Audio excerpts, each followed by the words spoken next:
Lawmakers also passed some legislation to overhaul the Postal Service. This has been talked about and worked on for a long time now. What do people need to know about that?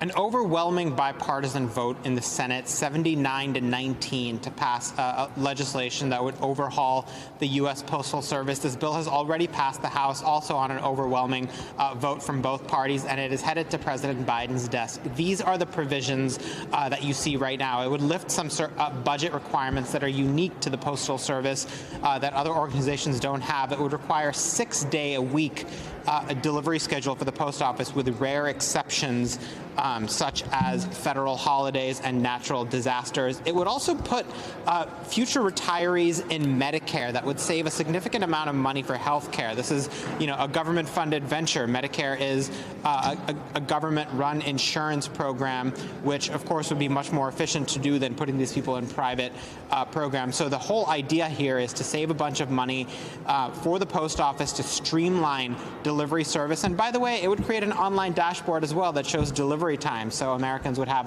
a better sense of what's going on with their mail. All told, it's expected to save somewhere in the neighborhood of $50 billion over the long haul. Aaron.